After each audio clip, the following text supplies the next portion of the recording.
Good morning. Today is Tuesday, September 29th, 2020.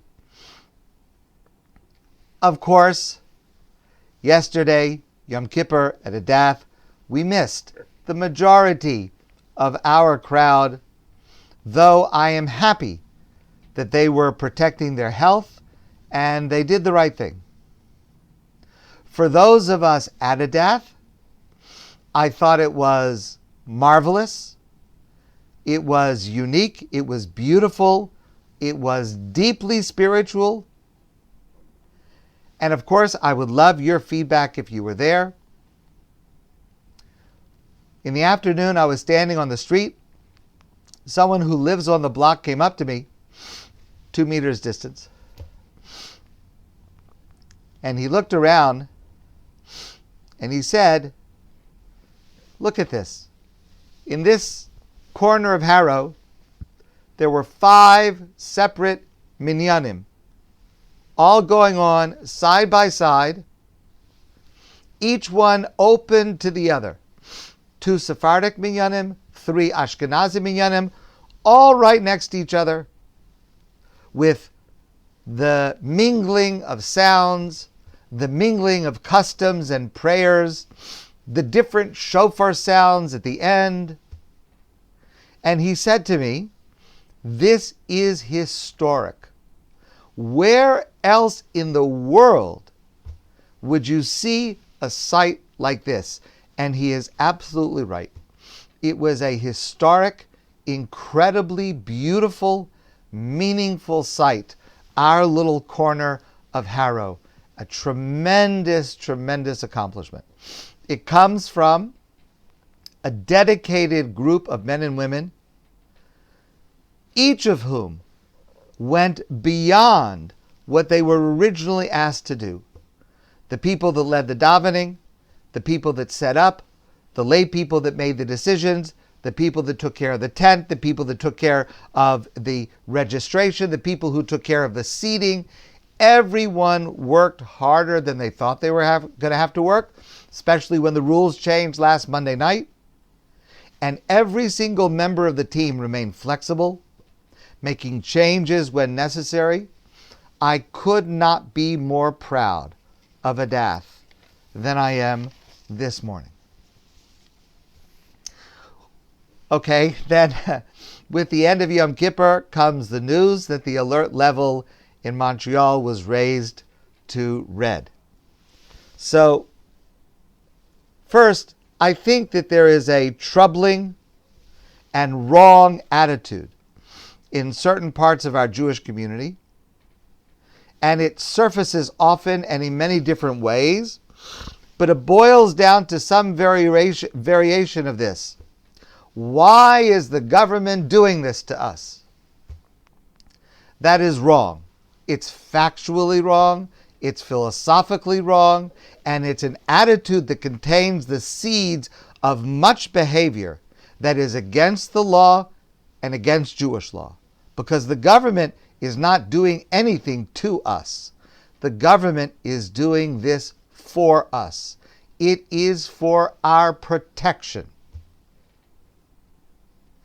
Those people who lie when they are in isolation or quarantine, those people who lie to get exemptions from quarantine when in truth it really does not apply to them, those people who continue to gather without masks or to gather without 2-meter distance, or who are singing loudly even with masks, they are violating the prohibition of Dina Malchus Adina, the law of the land is the law.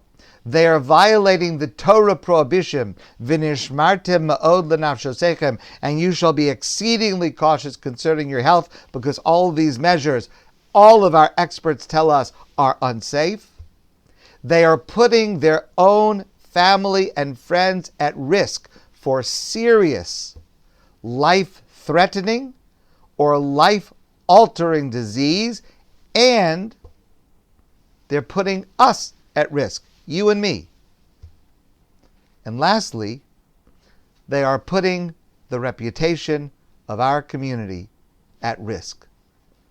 And their actions have already caused terrible Chilul Hashem, desecration of God's name.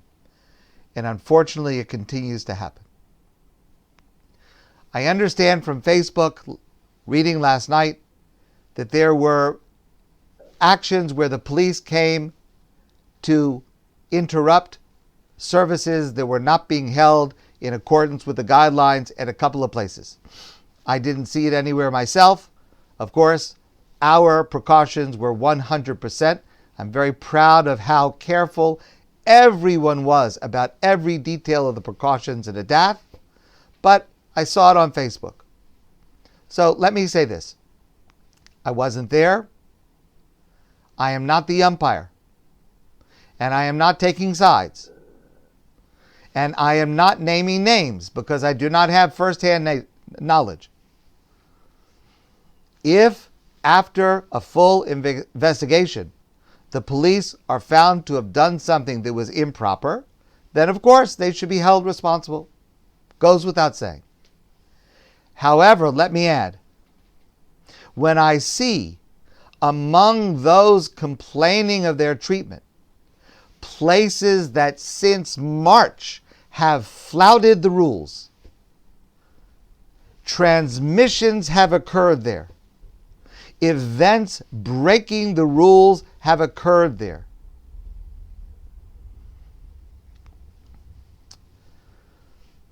wherever that is true, again, I'm not naming names and I'm not making conclusions. To the places where that is true, they have put all of us in danger and they must be held accountable.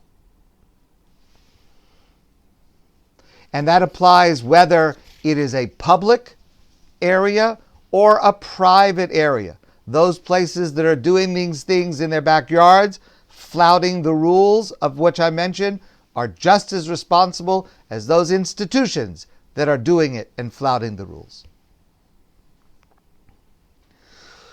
So let's move to Sukkot very briefly. I will have much more to share about the upcoming holiday of Sukkot starting Friday night. I will have more to share in the coming days as I digest the exact details of the rules and as I gather together the halachic issues that will apply. Let me just mention a couple of issues that I know will be relevant in the coming days. Number one, buying a lulav and esrog this year will be a different experience than in previous years. I have discussed this with Rabbi Alex. This is the procedure that we are going to follow. I think this should be the procedure everywhere. However, I can't control everywhere, but I can control ADATH, and this is what we will do. We will have times when Rabbi Alex is available in the tent for people to come and to pick out a lulav and esrog to purchase from him. And I certainly urge you to purchase from him because he is the most honest person that there is, and he gets the best quality merchandise that is possible. The way we will do it is, again, in our tent at designated times so that it is not crowded at any one time. Please call him or contact him by email to make an appointment. One set will be displayed on each table, separated throughout the room. So there will be no reason, and we will not allow people to congregate in any one place at any one time. All sets will be wrapped. All sets will be on display on that table. No touching. You touch it, you buy it. That's it. This year, you can't pick it up and look at it and turn it upside down and do this and do that. Forget it. If you want to do that, go somewhere else. And you should not go somewhere else because it will not be as healthy. It will not be as safe. You can look at it on the table, make your choice. When you pay for it, you can pick it up. That's it. For the first time in my adult life, we will not have a shul set of lulav and esrog that will be passed from person to person who does not have their own to be able to make a bracha. It breaks my heart to have to do that, to not make it available to people that do not have their own lulav and esrog. However, the issue of handing from one to another carries too much risk, and we will not allow it. If a person does share a lulav and esrog with another person, our medical and halachic experts have told us the following procedure should be followed. Both the lender and the borrower should wash their hands completely. That's 20 seconds. Happy birthday twice. Twice. Before giving it and after taking it. So that means the lender should first wash his hands properly, and the borrower should wash his hands properly, hand it from the lender to the borrower. The borrower should use it, then hand it back. Before receiving it, the lender should wash his hands again. The borrower finishes giving it, he should wash his hands again. That is as good as wearing gloves, perhaps even better, and that should be carried out in a very careful manner. There is a problem with wearing gloves holding lulav and esrog. The Talmud itself discusses that when we hold the lulav and esrog, it has to be against our skin, and therefore holding the lulav and esrog, even in safety gloves, may provide a problem.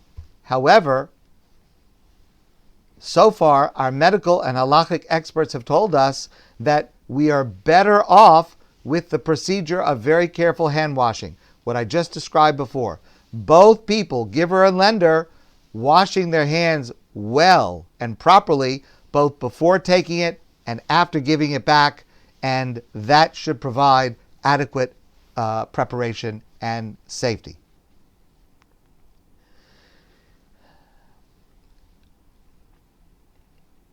It appears at the moment, subject to learning more details, that our minyan in our tent with a maximum of 25 people, which is what we have been doing, will be unaffected by these new restrictions.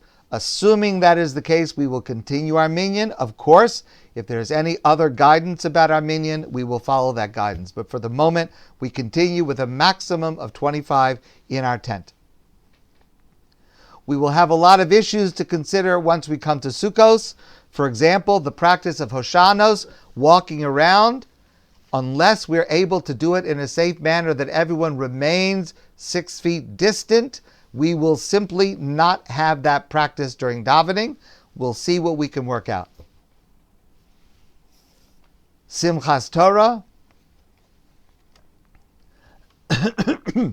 Simchas Torah will be very, very different, because the idea of everybody having their own aliyah, every man having their own aliyah, is something that we probably will not be able to do. Dancing, touching the Torah, kissing the Torah, for sure we will not do. Dancing, we will probably not be able to do unless we find a way to do it in a healthy manner. Hakafos, also subject to being able to do it in a perfectly healthy manner. It will be very different. The one thing that I am certain of, with the experience of Rosh Hashanah and Yom Kippur, I am confident that we will be able to come up with creative solutions that will create our own new best ways to observe this holiday. Perhaps the biggest challenge that faces us at this moment is who will be in your sukkah. Medical experts like Dr. Glatt have told us that medically, a sukkah is like an inside room. There is not as much air ventilation as the outdoors. It should be considered medically as if it's an indoor room. So whoever you are planning to invite, plan accordingly, taking into consideration the new guidelines as the details become known. For several days, we have heard from our health experts in Montreal and Quebec that the biggest cause of transmissions in Montreal now, and it's within our Jewish community as well, let's not fool ourselves, is family gatherings. Let me give you the translation of family gatherings. Yom Tov Su'uda, the Yom Tov meals, that is family gatherings. I urge you, follow the rules strictly, without looking for loopholes, without looking for leniencies. And that may mean some people will not safely have access to a sukkah this year. So concerning that type of situation, let me say two things. Number one, safety comes first. It sets aside all of the mitzvahs of sukkah if necessary. Number two, I am working on some creative solutions that I hope to share with you. Some of them may sound a little strange, so I think it would be smart if I discuss them with my wife first, just to make sure that she is in accord. But I do have some creative solutions that might help. But let me make it very, very clear. The bottom line is, it is better to eat not in a sukkah, on sukkahs, even the first night of sukkahs, than to eat in a sukkah that is contrary to government guidelines or contrary to the advice of our local medical experts. I am beginning to prepare a topic for our Thursday night session, and my working topic is how to safely fill your sukkah this year. So this is just preliminary. Not all the details have been revealed. There will be more halakhic information coming out and guidance and more suggestions about how to make this Sukkos the best sukkah experience in your life. I am confident that if we put in the effort and we have the right attitude, we will be able to achieve that. My friends, I wish you a great day. I look forward to seeing all of you soon in person. And meanwhile, stay safe, follow all the rules carefully.